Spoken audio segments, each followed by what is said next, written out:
Hello, everybody. Welcome back to the REDX podcast. So glad that you're here. My name is Haley Johnson. I'm going to be your host today. We have Jackie Kravitz with us today. Welcome back, Jackie. Hey, how are you? Great to be back. Thank you Yes. for the invite.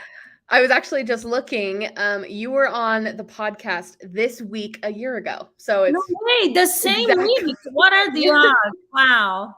I know, Okay. it's perfect. That's fun. So if people have watched that podcast, then you know Jackie, or if you're in her coaching or anything.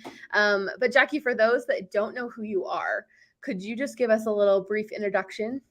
Sure. I've been in real estate for 26 years. I can't believe I'm saying that. Uh, for the past 16 years, I think, 15, 16 years, I've been coaching. I sold a lot of real estate in the first many years of my career. And then I was a coach for some large companies out there. And now I have my own coaching company. When I was selling real estate, though, and I guess maybe that's what it's a little unique about me, I'm a crazy person about expireds and for sale by owners, because that's really all I did. And when I got into real estate, I had no experience of any sales, anything, right? So it was just clean slate.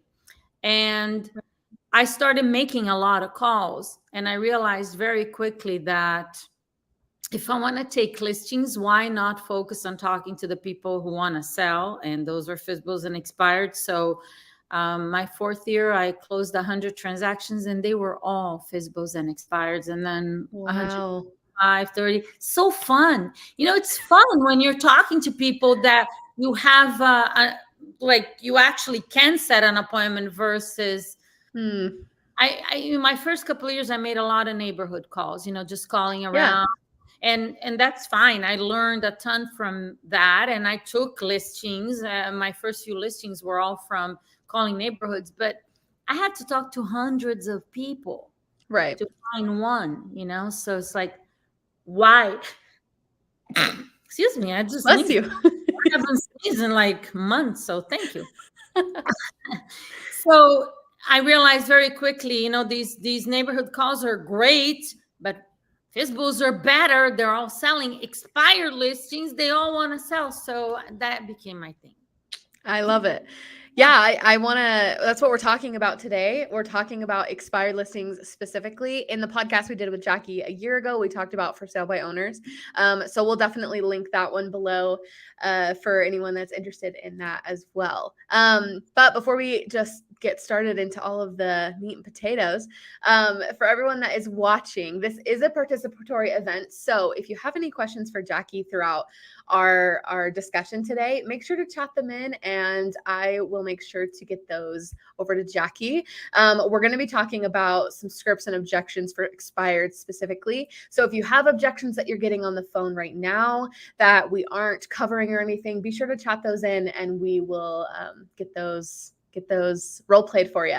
So it sounds like you started with like circle prospecting, calling neighborhoods, and realized where the gold is, where you can actually do business really quickly, is with expireds and FSBOs. Because I think a lot of agents get into the business and they need listings right away, right? Because they either just quit their full-time job, or they're trying to make real estate a full-time job, or things like that. And so they're like, okay, I need now business. And we usually say like circle prospecting is definitely more for the long game.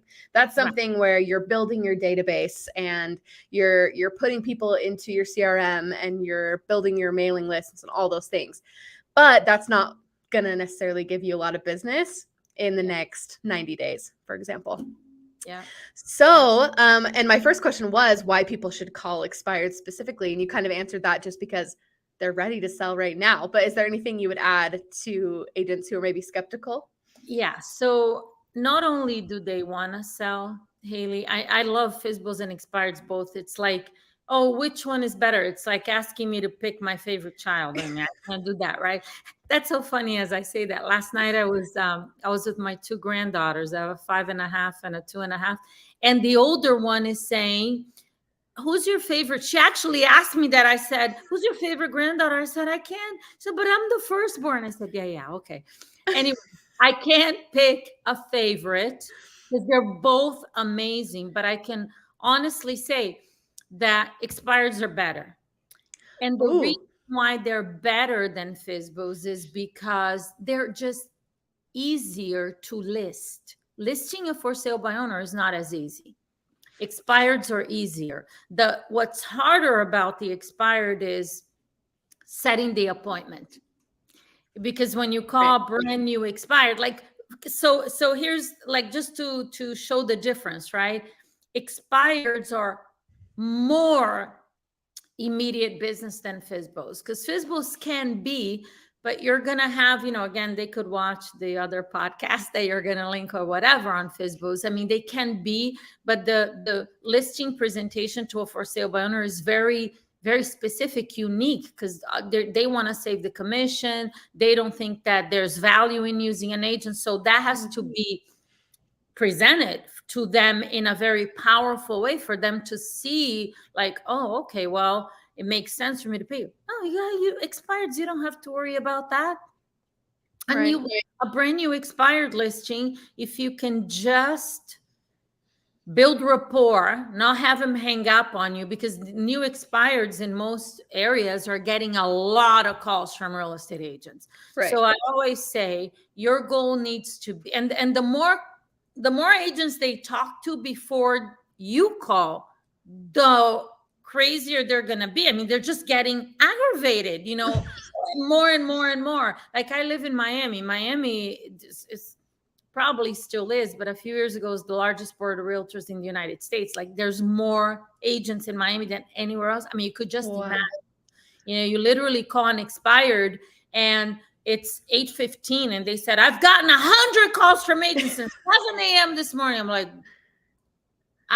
you know what? And if they answer the phone, you're lucky if they answer the phone, because some of them will stop answering. Yeah. So you need to call them as early as possible. And 7 a.m. is a definite no-no, because legally 8 a.m. is the earliest local time that you can call.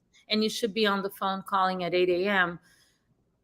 But if you can get past that frustration they have for the fact that the house didn't sell, that they're being bombarded with real estate agents, and we're going to do a role play, Haley, I know. If you use my script, because it is the best one, because it's, you're speaking their language. You're saying what they want to hear versus a lot of scripts out there that has, 10 or 15 questions that this expired has zero interest in answering to an agent that they don't want to talk to. It's like, anyway, if you can set that appointment, listing them is easy. So easier than FSBOs, it's immediate business. Most of the expireds that I listed. So my business, I got a license in 1996. I'm like, what is happening? That's actually the year I was born. Oh my gosh. Like, you're making me feel, thank you for making me feel worse. Funny, my daughter was born in 95. And and I have a son 8 years older than my daughter. So when I got into real estate, she was she wasn't even a year old yet. And my son was 8.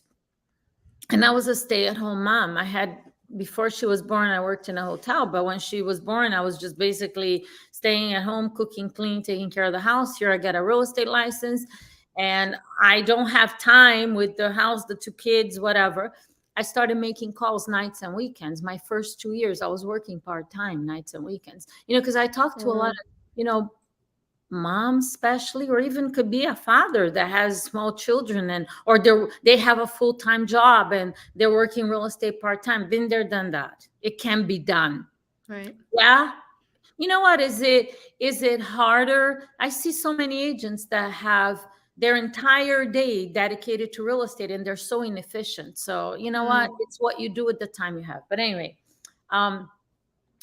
my 4th year, I sold 100 homes. Now we're in the early 2000s. And you were a baby, so you don't know, but in the early 2000s, 2001, 2, 3, 4, 5, it was a crazy hot market. Yeah. Prices were going up, very low inventory, kind of like what we had in 2000, 2021, and so it was a market like that. And so in that market, I had way more for sale by owners than expired listings, because it was a hot market, low inventory. Properties were not that many. There were some expireds, but not a lot. And everybody thought, oh my gosh, the market is so hot, I could sell it myself. And a lot of people were, So I sold, I was taking about 150 listings a year. 100 were FSBOs, 50 were expireds. So, and it was, the only reason is because there were more. Yeah. But we're gonna talk about the script in a second, Haley, but the beauty of mastering both, because so many agents like, oh, okay, I love FSBOs, or most of them don't, I call expireds, but I don't call FSBOs. You pick one or the other. When you master both, it doesn't matter if it's a buyer's market, a seller's market, a neutral market, because in a seller's market, you have more FSBOs than expireds. In a buyer's market, it's the opposite, more expireds than FSBOs. In a neutral market, you have a balance of both. And it doesn't matter where you go in the country, where you want to live, they're there. So you're never at the mercy of, well, the market changed. So what? You when you have the skills, and plus to develop the skills to list expireds and FSBOs, they're not necessarily easy. So when you master that, everything else, everybody else you talk to, every objection you get, it's like easy in comparison. So you're just like, got this. That's true. This is why I love both, but expireds are definitely faster, easier if you can just get past the phone call and set the appointment. So. Yeah, and I think maybe a lot of people that are listening right now are thinking, or if they don't already call expired listings, that they're afraid of that phone call because these are angry homeowners, right? Circle prospecting is a lot easier in the sense that you're talking to your neighbors, you're talking to people, and you're not trying to sell a home that hasn't sold, right?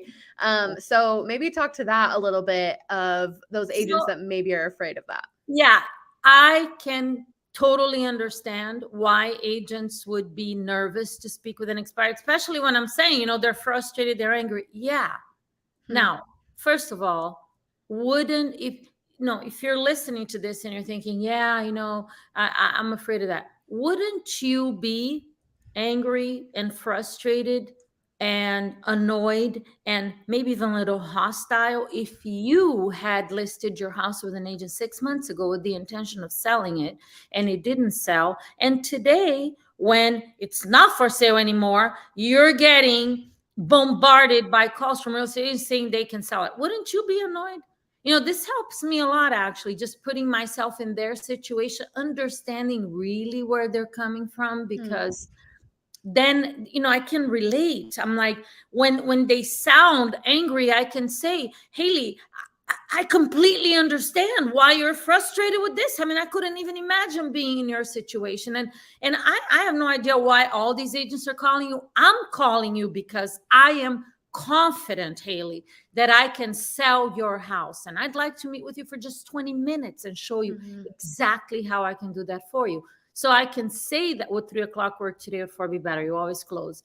But I can say that with like conviction, confidence, because I would be feeling exactly the same way, Right. And so, and they could say, well, if you are so confident you can sell it, how come you didn't sell it? They could say that. Right. Yeah. And I'd say, Haley, that is a great question. And quite honestly, I'm not going to insult your intelligence and tell you that I have a buyer for your house right now. The reason I didn't sell it is nothing against your home personally. I didn't know your house was for sale. I mean, there are thousands of homes in the multiple listing service. I mean, it's not that I was ignoring your home. It was just, I wasn't even aware that your house is for sale. Your agent didn't let me know. But here's the point, Haley. it sounds to me like you want to sell your house. And I know exactly how to find the buyer for your property, which I would imagine that's what you would expect an agent to do for you, isn't it? Right. Yep. Will be a good time for me to come by for just 20 minutes, and I'll show you exactly how I'm going to find that buyer for you with 3 o'clock or today or better. I'm saying it quickly, but just to, Yeah. Okay. So we were talking about when you can relate to what they're going through, really. I mean, who would be happy with that? Right.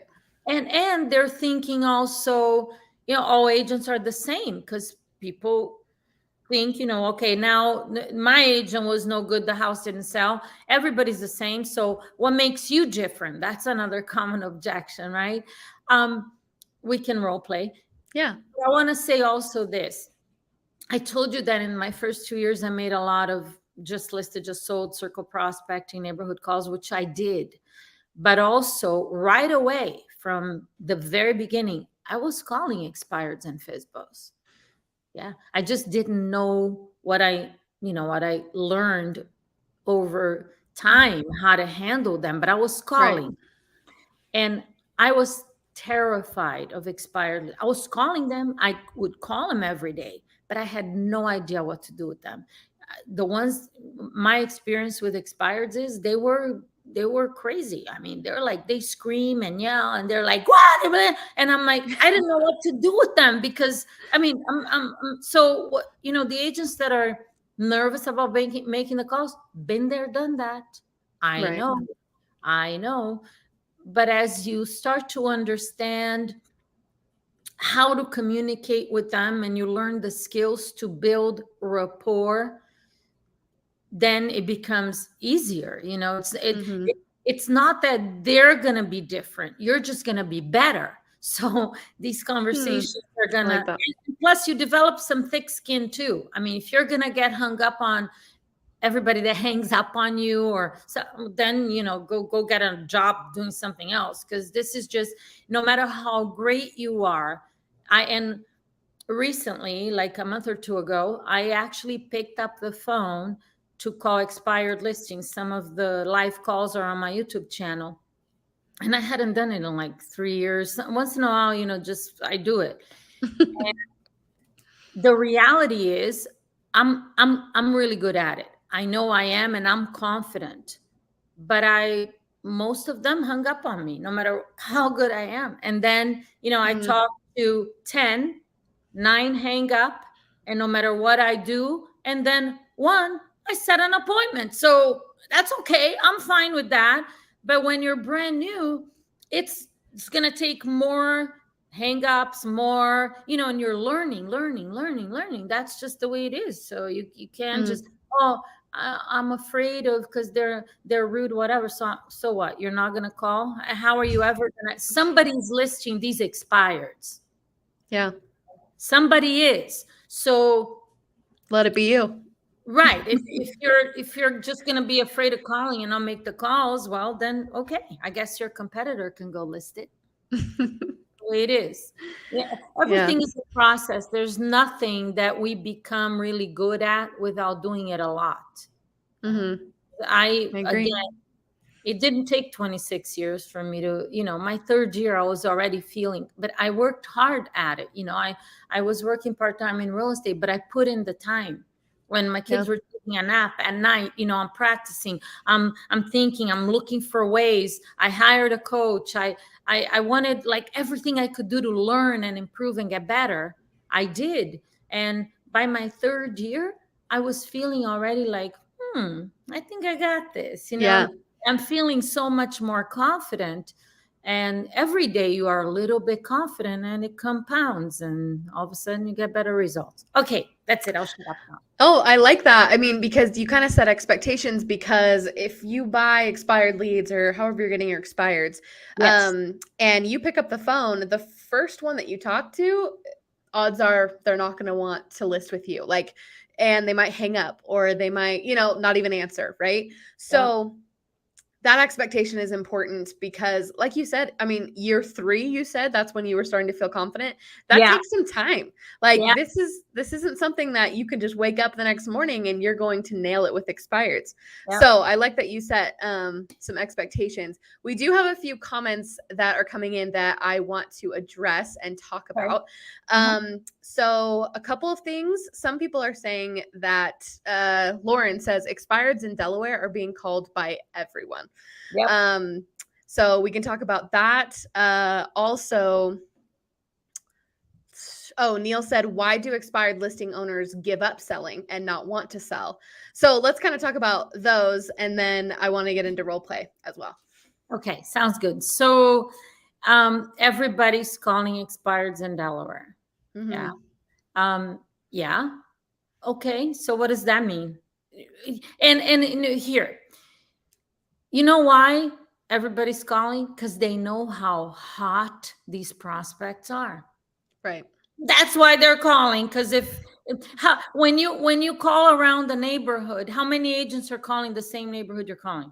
Nobody. It's like, okay, so it's just a matter of the best one is going to set the appointment and take that listing. So get on the road to mastering this stuff so you could have control of your business. Because if you have expireds every single day, which means you have an opportunity to actually set an appointment, take a listing every day. You just got to become good enough to do it.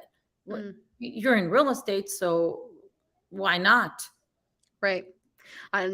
Yeah, I agree. And I'm sorry, what was Neil's question? I remember the name. He was saying, why do expired listing owners give up selling and not want to sell? Okay.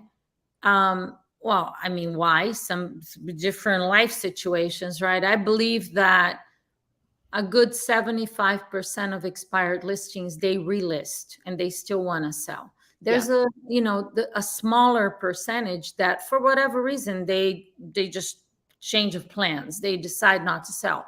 Now, the tricky part about this is I'm not selling anymore is probably one of the most common objections. They still want to sell, but they're just so fed up. The phone's ringing off the hook. So I'm not selling anymore. Click. Like the easiest way to get rid of a real estate agent is just say, I'm not selling anymore. Oh, okay, then I'll have a nice day. But is it a condition, meaning they really don't want to sell, or they're just frustrated right now and they don't want to hear it? And most of them is an objection, which is they still want to sell. They're just, they're just fed up right now. Yeah, makes sense. So I want to now get into some role playing. We have a few people that are like, you have the best script. Okay, I got to hear this. So let's just start. Should we just start with the role play? Yep, let's do it. Alrighty, let's do it. Ring, ring. Hello. Hello, is this Haley? This is she. Haley, this is Jackie. I'm a local real estate agent. I'm sure you know your house came off the market today, and I'm calling you because I am confident that I can sell your house. And I'd like to meet with you for just 20 minutes and show you exactly how I can do that for you. Would 3 o'clock work for you today, or would 4 be better? Jackie, you are the 10th agent to call me this morning. Yes. I understand, Haley. I would imagine that you're probably a little bit frustrated with hearing from all these agents. And I don't know why they've been calling you. I am calling you because I am confident that I can sell this property for you. And it would only take 20 minutes for me to show you what I do differently to get houses sold in today's market. Would you have 20 minutes for a meeting around 3 o'clock today, or would 4 be better for you? Jackie, I'm sure that you're a great agent, but I mean, I had a great agent before. So what would make you better than the last? And by the way, Haley, I have no doubt that you had a great agent. I don't know he or she personally, but you sound like a smart lady. I don't think you would have just hired anybody. And the difference, Haley, this is a great question you're asking. And again, it's one of the reasons why I'd like to come by and meet with you for 20 minutes so I can show you exactly what separates me from 99% of the agents out there. In a nutshell, Haley, I'm an active and aggressive agent where most agents, they put the house in the multiple listing service, and they just hope and pray that somehow the house will sell itself. And obviously that doesn't work. You and I both know there's a buyer for your house out there, and my job is to go find them. That's what you would expect an agent to do for you, isn't it? Yeah, I would. Yeah. So when would you have 20 minutes for me to come by and show you exactly how I'm going to do that? I do have an opening around 3 o'clock today, or would 4 be better for you? Yeah, I just don't know if I think we might wait to actually put it back on the market. I mean, Okay. we've been waiting 6 months, and maybe it's just not the right time in the market. Yeah, I totally understand, Haley. I mean, if I was in your situation, and after being on the market for 6 months, I'd be second guessing too. Is it even a good time to sell? And so here's what I'm thinking, Haley. Let me ask you this question.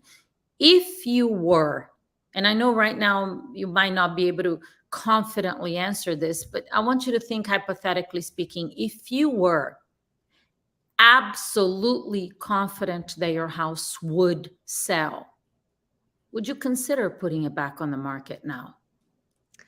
I mean, if I was confident and it was without all of the headaches that I had to go through, then yeah, I would.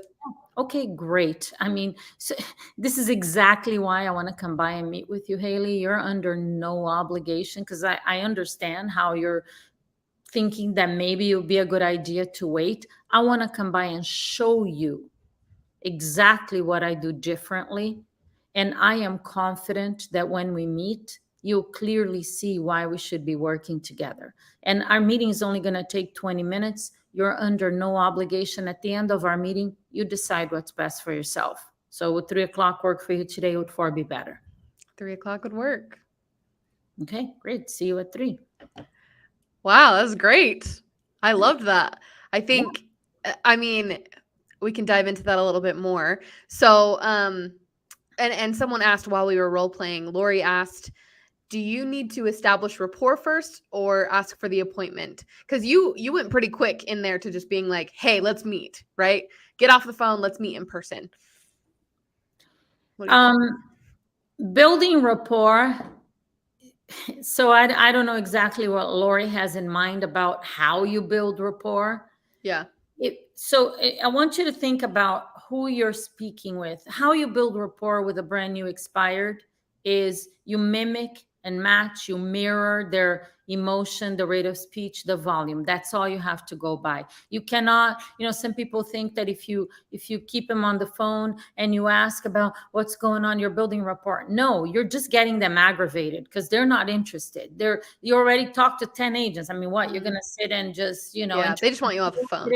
Yeah, they're going to hang up on you way faster. And the reason why the script is direct is because an expired that wants to sell, that's all they want. They want an agent that makes them feel confident that, somehow it's not just what you say, because my script is the best. I'm a very humble person and I don't know anything. Okay. But when it comes to expireds and FSBOs, that's the only thing that I actually have confidence that I know what I'm talking about.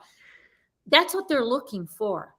They're not interested in answering any of your questions and questionnaire and where they're moving and why they thought the home didn't sell. They're like, dude, you're the real estate agent. You tell me. So what they're looking for is a feeling of, is this agent different? Does this person stand out to me? Do they make me feel like this is worth 20 minutes of my time? And the way I handle this call, it makes them feel like, you know what? Maybe there's something here that's different than everybody else that I should hear about. And that's exactly what needs to happen for you to set an appointment. Yeah. And I think I really felt that confidence because you were like, I am confident that we can do this, or that I can sell your home and I am different than the rest that you've been working with. So I liked that, because if you are going to choose an agent, you want someone that is very confident. If you call, if someone's on the phone and they're like, yeah, like, I think I can sell your house, then it's like, okay, well, yeah, so can every other agent. So thanks.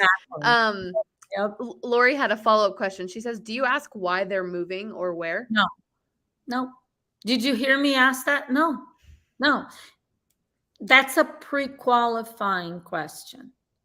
And you don't pre-qualify an appointment until you set it. Does that make sense? You pre-qualify appointments, not if you don't have an appointment, you have nothing to pre-qualify. So where they're moving, when they want to get where they're going, and why, and the motivation, the money situation, how much they owe, how much they want to sell it for. Is everybody going to be? Those are all pre-qualifying questions. And you have no business asking them until after you set the appointment. And also, here's a reason why. Remember who you're talking to. They're frustrated. They're being bombarded with phone calls. They're not interested in talking to agents. They're thinking, I'm just like you, most of them. I'm going to take it off the market and give it some time and see what happens. Why would they tell you where they're moving to? It's like, you ask that question. A lot of them will say, well, that's enough of your business. The house didn't sell, so I'm not moving anymore. Click. Right. They're not going to sit on the phone and tell you what they're doing with their life. They have no idea who you are and have zero interest in talking to you. So you're asking a question that to them, it's like, I have no idea who you are. Like, what do you want from me? I don't have time for this. So,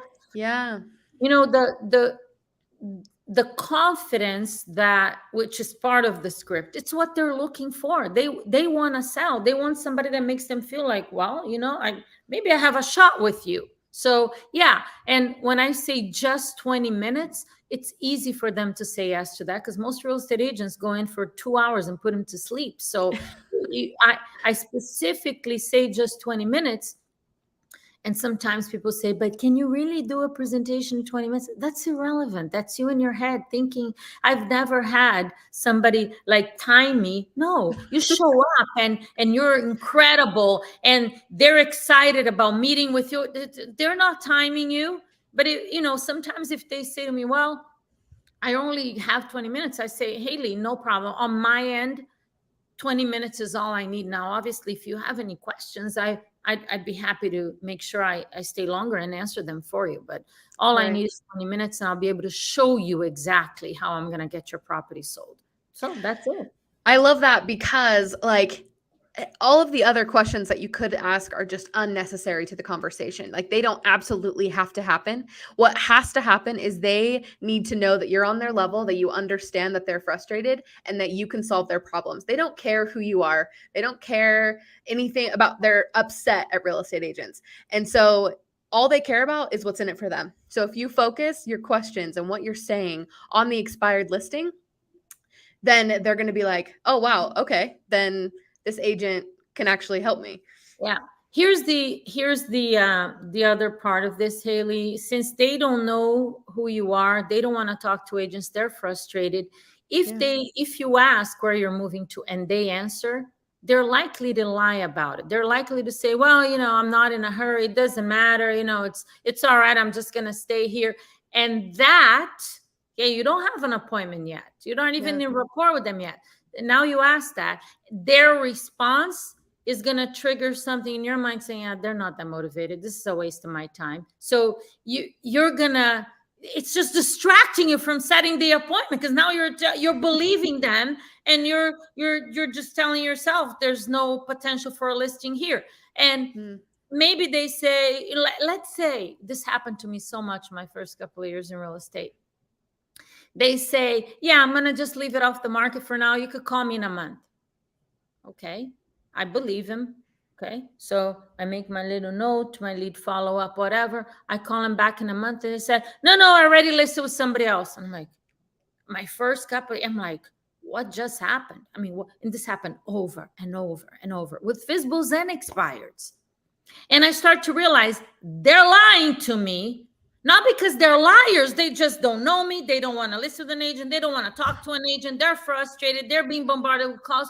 So why am I asking all these dumb questions? Because I use those scripts too. Yeah. So I have to change my approach, because I'm like, obviously what I'm doing is not working. Right. So Lori asked again, once you get the appointment, is that when you would ask more pre-qualifying questions like that, or would you save that for the appointment? Yeah, no. You pre-qualify on the same call. So I just set an appointment with you. Haley, I look forward to seeing you today at 4 o'clock so I can be better prepared for our meeting. Tell me, when we sell your house, where would you be moving to? I'm already pre-qualifying. Yeah, I'll just keep going. I want to move to Washington. Okay, great. And so, Haley, in an ideal real estate, so now we're pre-qualifying, right? You want to role play the pre-qual? Yeah, Okay. let's do it. So in an ideal real estate world, Haley, I'm sorry, what did you say? Washington State? Washington. Yeah. So when would you like to be in Washington? Well, my house hasn't sold for 6 months. I wanted to be there like 5 or 4 months ago. Oh, wow. Okay. So I would imagine what I hear you saying is the sooner the better at this point. Yes. Yeah, completely understand. And what's taking you to Washington State, Haley? My family lives out there, so I want to move closer to them. Wonderful. Very, very nice. So I'm assuming that if we can get your property under contract within the next 2 weeks to 4 weeks and have it close in the next 60 days or so, that would work for you, correct? Yes, I need that to happen. Perfect. And Haley, I know because you told me that you've gotten a lot of calls from real estate agents. Have you met with any other agents, or are you planning on actually meeting with any other agents before you choose someone, or you just feel good about our conversation and you want to see what I have to say and move forward? Well, we did use a family friend for the previous when my home didn't get sold. So I'd probably have another conversation with them. But okay, I understand. So Haley, were you aware that your property was coming off the market today? Did they tell you about that? I didn't. I mean, generally, I kind of knew that it was going to because it wasn't selling, but yeah, I didn't know specifically today. Yeah. So in this process, because you're saying, you want to speak with them, it's a family friend. So of course, I guess you want to just leave it in good terms. And at the same time, Haley, I imagine that at this point, since I'm sure they did the very best they could, but bottom line is the property didn't sell. I imagine that at this point, you're looking to do something different, because obviously the same agent doing the same thing would produce the same results, right? Yeah, that's fair. Yeah. And so tell me, Haley, what specifically are you looking for in the agent that you'll hire? Other than getting my house sold, I would love better communication. You asking that question, like the fact that I didn't know that my house was coming off the market. I don't think that I heard from our realtor very often. I also don't think she really presented a plan of how she was going to market the home. So I would expect more of a thought out plan of what's going to happen. Just so I'm aware, so that I know that work is actually being done to try to sell my house. Absolutely. Yes. So yeah, sounds great. And Haley, I completely understand. So I'm going to make sure that you feel very confident with the process when we meet. And I can assure you that when it comes to communication, I will be speaking with you at least once a week, and hopefully not for that long before we get your property under contract, so we can get you to Washington State, close to your family. Okay. Thank you. Yeah.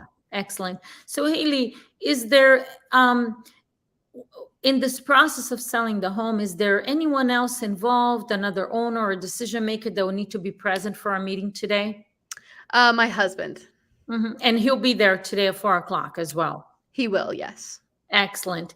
And I just got a couple more things. Haley, how much do you owe on the property currently?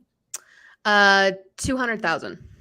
Excellent. And when we meet, what price are you thinking that you want to list the house for?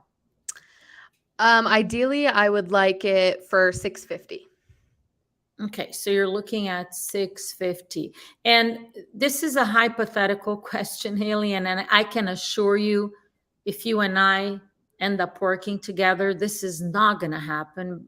But I'm just wondering, from your perspective, what would happen if the house doesn't sell? I mean, I would be pretty frustrated. I couldn't move to Washington, so probably have Yeah. to delay some of my plans. So what I hear you saying is like not selling is not an option. I mean, you're gonna go to Washington State, the sooner the better. So you just Right. obviously you want to sell the home for the highest price this market will give us. But bottom line, there's no plan B. I mean, you're gonna sell it, and Yeah. that's I mean, I think plan B is just that I would have 2 mortgages until the other one sold. So, yeah, that's not a good option. So I again, I am confident, Haley, that I am the right agent to get this property sold for you, and we're going to make this happen and get you close to your family. So my final question is, if at the end of our meeting today, Haley, you are confident that I can sell this property for you and working with me is the best decision you can make, will you be ready to go ahead and get started? I would for sure. Okay, excellent. I look forward to seeing you at 4 o'clock. Awesome. That was great. Hopefully, I mean, we got a lot of comments in here about some of the things that we were talking about. So, let's see. So Neil asked, how do you handle expired who is withdrawn or who withdrew then expired months later? The same exact way, same exact script. First of all, if it's a so withdrawn, if it's an unconditional withdrawn, you can call them when it's comes out the MLS, right? Right. Even though the expiration date may be in the future, just make sure you don't call conditional withdrawals because they're still listed with the agent. So it's withdrawn, but they still have a contract. So you shouldn't be calling those. But the script is exactly the same. I don't make up a story that, well, why did they withdraw? You don't know. The house is off the market. They were selling before. So just use the same exact script. Right. Yeah. I agree. Juan asked, let me put this up here. He said, what if the seller asks you if you know the area where their house is? What would you say? So maybe you don't know the area very well. I mean, do I know the area? If I'm calling in a certain, I'm assuming that I may not have sold houses there and I don't know a lot about it, but you should at least, and if you're brand new to real estate and you don't know areas, something in addition to getting on the phone and talking to people, which you need to start doing day one, whether you know what you're doing or not, you should also take a little bit of time every week and go preview some homes and drive around different areas, because you don't want to be like totally clueless. Right. Because knowing a little bit or where the subdivisions are and the location is going to give you more confidence in speaking with people. So do that immediately. But if, let's say, I've never sold a house in that area and I don't really know much detail about the area, and they ask me, how was it asked again, Haley? Have you? What if the seller asks you if you know the area where their house is? Okay. So I would say, Haley, yes, I definitely know your area. I know where your home is. And I specialize in getting properties sold and finding buyers for the properties that I list. And again, I'd like to sit down with you for just 20 minutes and show you how I can do that for you. Would 3 o'clock work for you today? Would probably better. Look, the key to this particular objection handler here, you have to answer them truthfully and confidently, and then without hesitation move this conversation forward. Because if you get weird, right? If you're like, well, because I used to do that when I don't know what to say. Like, you're on the spot and they ask a question, and when you get weird, they get weird. Yeah. When you hesitate, they hesitate. The fact that they're giving you an objection means that they're opening to hear what you have to say, to see if you handle this in a way that makes them feel like, okay, I guess, I'm sure I'll meet with you. Right. But so an objection is it's an opportunity, because it is, because they're sitting on the other end of the phone waiting for you to respond. Now, if you hesitate or you get weird, they're mirroring you. They're like, Right. this is weird. Like the way you just answered that doesn't make me feel like you know what you're talking about. So I'm busy right now. Call me. They hang up. So being able to, I actually think that hesitation, because you don't know what to say, is one of the biggest reasons why agents don't set more appointments with expireds and FSBOs. Because they go, and Hesitation. then it makes the seller hesitate. The seller's Right. not looking for that. The seller's looking for a confident agent. And when you make weird pauses and you speak with upswings and you get all strange, I mean, yeah, it's bad. Awesome. Well, we are way over time. I apologize, but we were getting a lot of questions and this was just such great content. I couldn't stop. So thank you so much, Jackie. If we didn't get to anyone's questions, or is there a way that they could reach out to you or find you? I'm a coach. My training company is SalesX Training. So salesxtraining.com. If they Google my name, it'll come up, JackieKravitz.com. It takes all to the same place. So awesome. Yeah. And you have more content where you do more role plays and live calls and everything on your YouTube channel. Yes. So yes. Absolutely. Yes, if anyone wants more of Jackie, for sure to check those out. We'll also have the FSBO podcast she did with us a year ago in the show notes after this. But thank you everybody for showing up. We had a lot of questions today, and so I really appreciate it. When you show up live, you get to ask questions live. So that's the benefit of coming at 1:30 p.m. Mountain Time. Yeah, and if you have more questions or you just want to talk about more things like this, like objection handlers and scripts, you can join our Facebook group. It's the REDX Prospecting Community. You can join over there, and we have conversations like this every day. But other than that, I think that's it. We will be here same time, same place next week. And I think that's it. Thanks, Jackie.